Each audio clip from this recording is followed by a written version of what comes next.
Hello guys, welcome to today's video. Today we're going to be talking about yet another clone of Apple Watch of 6 series. This is HW22. So let's begin unpacking and see what comes in the box. Unlike with the previous clone that we reviewed on this channel, FK88, HW22 comes in a very similar rectangular box with all these like little dials on it. However, the inside of the box doesn't look as premium as the FK88 did because it's not as neat. You don't get those extra pouches for your silicone straps or your special sort of place for your charger. It's just a box that sort of looks like an original Apple Watch box, but it's far from it, believe me. Inside of the box you'll also find a charger, which doesn't look like an original Apple charger at all, but it does deserve a minute of conversation about it, and we're going to come back to it later on in the video. Obviously you find the watch itself. This time I've decided to go for a red color. This strap was pre-installed on the watch. It is detachable strap, so you can take it off if you wanted to. And you've got a small manual in English and Chinese with a QR code to download the app you're going to be using to connect this watch to your phone, which is called Wear Fit Pro. So about the watch itself, first of all, let's throw some of the figures. First of all, I've purchased these from AliExpress for $26 US with free shipping. This is 1.75 inches display with a resolution of 320 pixels by 385 pixels, which is quite good. You'll find the battery inside, which is 200 milliamp battery. It takes about 2.5 to 3 hours to fully charge this watch. However, one charge will actually last you for a good week or so, which we haven't seen before in any of the Apple Watch clones, because most of them do last only a day at best. This watch comes with an waterproof rating, which is IP67, meaning you can take this watch into a shower and you can take this into a swimming pool with you and they will be absolutely fine, especially for you. I've been testing this watch for more than a week and I've been taking them into a shower with me every single day. And obviously a shampoo and shower gel and all those things, they are not afraid of it whatsoever, and warm water didn't do any damage whatsoever. Inside you'll find a processor, which is HS6621. The watch also comes with a Bluetooth module, which is 5.2, Bluetooth 5.2. I've never seen that before, and that's pretty good. And finally, you're going to be using Wear Fit Pro app, which you can download via the QR code from the manual, which you're going to be using to connect the watch to your phone. The HW22 do look like an original Apple Watch from a glance. Obviously, as you get closer, you'll find the huge differences. The first difference is the small chin at the bottom. Obviously, Apple Watch doesn't really have a chin as big as that. Also on the right side, where you're supposed to have two physical buttons, the bottom button is a fake button. It's not actually doing anything and you can't physically press it. It's just engraved in the actual casing.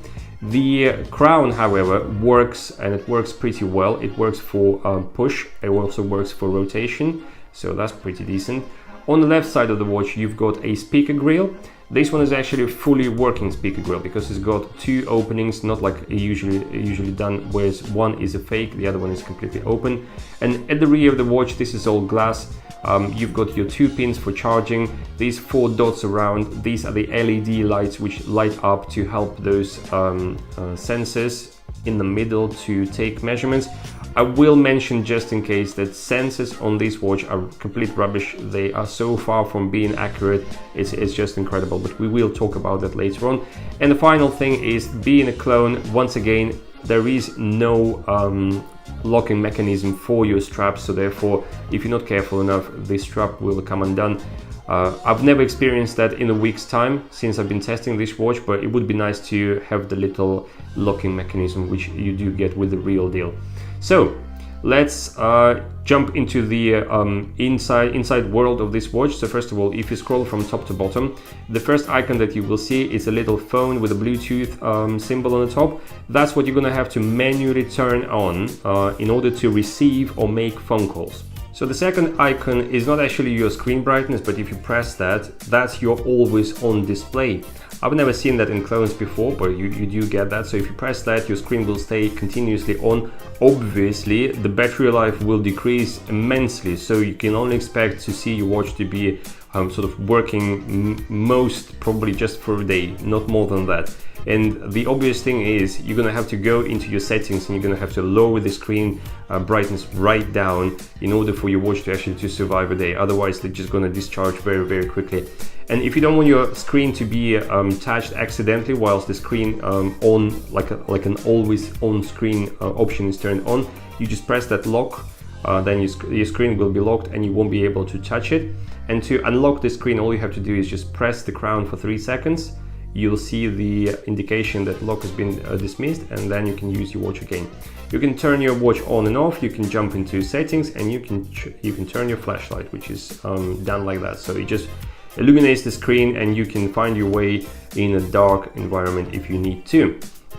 By scrolling from bottom to top, you get into your messages, and you can get more than 10 messages at a time. You can't actually do anything with them except for read through and just delete them. If you scroll from left to right, that gives you a secondary screen, which is HW22 are so famous for. What you can find here is in the bottom corner, you'll find the apps that you mostly use. Then here, where it says SOS, you can actually assign a particular phone number which you can use as your emergency contact. So for instance, if you need to be, I don't know, you've got some health conditions where you need to be able to contact people very quickly, or maybe perhaps you're buying this watch for elderly people or whatever reason it could be, you can always assign one number, and all you have to do is just press this and the watch will start dialing that number immediately. But that's all the functionality of this secondary screen that you're gonna get. By scrolling from left to right, first thing you'll find would be your heart rate measurement, which is, I believe it's playing safe, because what it does, it usually shows the numbers in the safe zone, so somewhere in between, let's say 65 to like 85. It takes a bit of a time for it to actually take a measurement. Personally, if you want to buy yourself a watch that you're going to rely on for your physical activities or your sleep tracking and things like that, I would not rely on HW22. I think the sensors in here are very, very rubbish indeed. The second thing further on is your data. So all your data collected throughout the day, so how many steps you've done, how many calories you burn, and all those good things. And then if we scroll further, this is where you're going to find your weather. -10, really hard to believe. I'm in the UK, the temperature outside currently is about +10 degrees. I've actually got my location turned on in the app, so the weather should be displayed fairly accurately. However, this watch really struggles with the weather information at all the time. So once again, although you have the weather on your screen, unfortunately it's not the best. And right at the end, you've got add more components. This is where you can find things like you can add your music player, you can add your oxygen meter, or breathing exercise, and all those things. So right at the end, so for instance, if I want to control my music from this menu, all I have to do is just add it to the menu, and now you'll see that we go weather, I've added something else, and you've got your music player, which is very simple. Play, pause, and you can skip your tracks forward to backwards. So that's the way you would control music from this watch on your phone. Right, so final menu is when you go to the main screen, all you have to do is you press your crown once and it will take you to a famous Apple Watch menu. The animation is very good, I must admit. Let's see what you can find in this menu. So for instance, you can control your brightness. It's set at the maximum at the minute. You can see your option for like when you don't want to be disturbed, so you can turn that on if you wanted to. You've got your several things like text messages. You can turn on and off your phone. You can see some data. You can take some measurements for your blood pressure. You can take the breathing exercise. And this is where you see two men running. One is like a light green color and the other one is like turquoise. So if you press on one, the one with the light green color, like a salad color, is for the outdoor activities, and the one with the turquoise color is all about the indoor.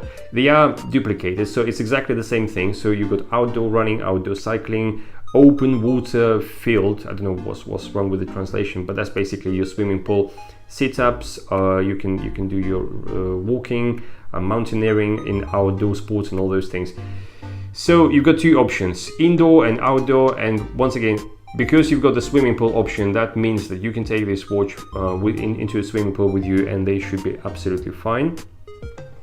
You can take some pictures, you can jump into settings, obviously brightness, brightness, screen, and all those things, and phone settings.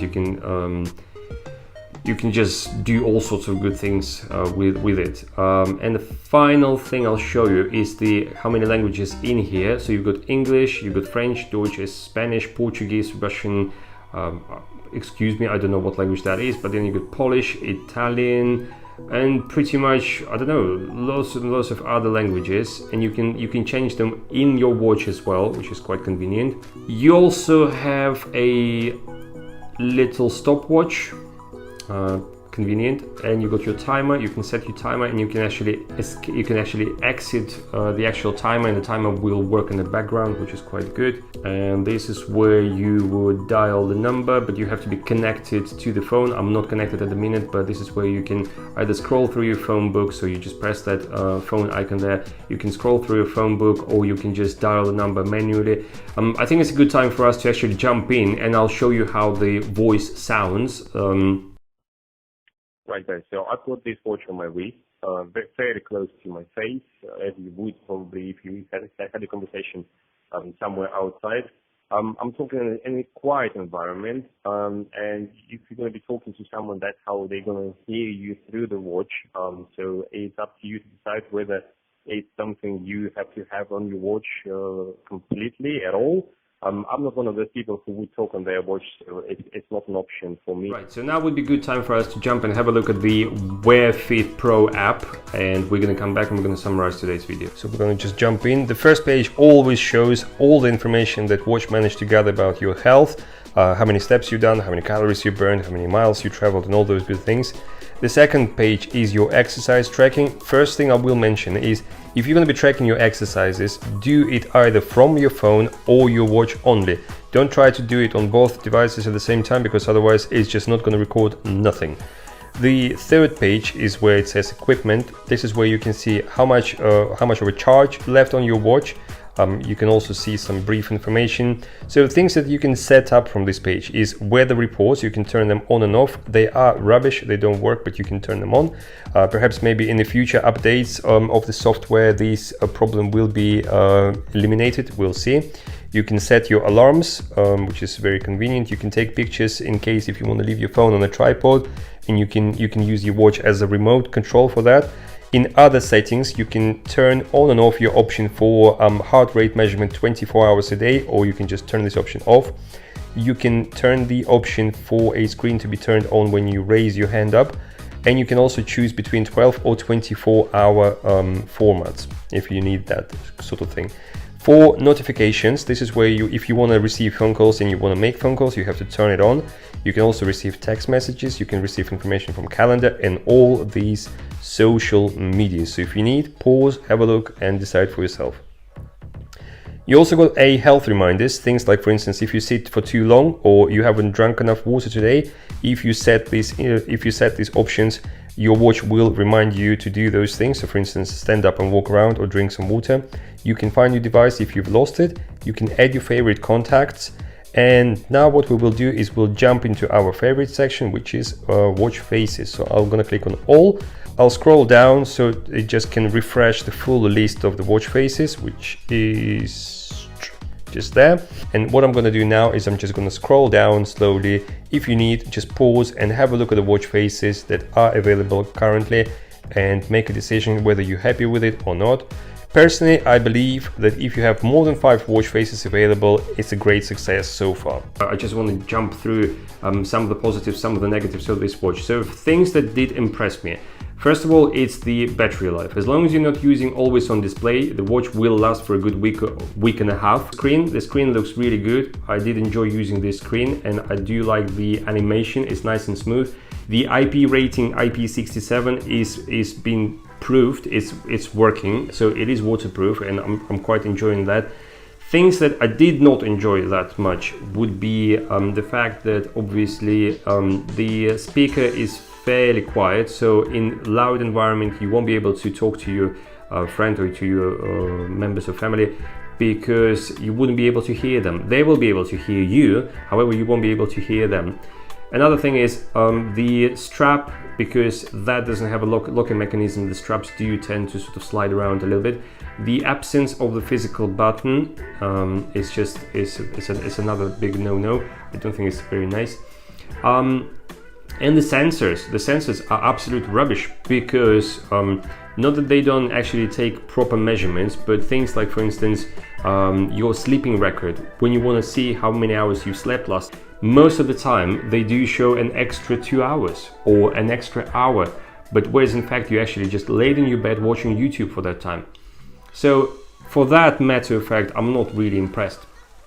And the weather report is rubbish as well. So would I recommend this watch to you or not? For the price, $26 US, I'd say if you have $26 lying around, then yeah, by all means, buy this watch, have it as a toy, play around with it, I don't know, show off a couple of times, I don't know, enjoy it for a month or two, then resell it, it'll be fine. However, if you're looking for a watch to replace a proper Apple Watch, or for instance, or just like an Xiaomi watch, or I don't know, a Amazfit watch or something like that, it's not going to work. The options on this particular model are not up there. So in that case, I'd rather save you money, wait a week or two and watch a couple of more reviews and make up your mind then. Or perhaps go through my playlist and have a look at other watches, because there were watches before, even like a P8 Plus, for instance, was a much better watch anyway in most of the cases. So yeah, anyway guys, I hope this video has been helpful, and hopefully if you've been looking to buy this particular model right this minute, maybe I help you to make up your mind. If you've got any more questions, don't hesitate, comment down below, and I'll do my best to answer your questions as soon as I can. And as always, thank you very much for watching. Don't forget to subscribe. And what we'll do next week is we'll probably compare HW22 to FK88, so we'll do a comparison. So stay tuned, come back, and you will see an interesting video next week. Thank you very much guys, and I'll see you in the next one.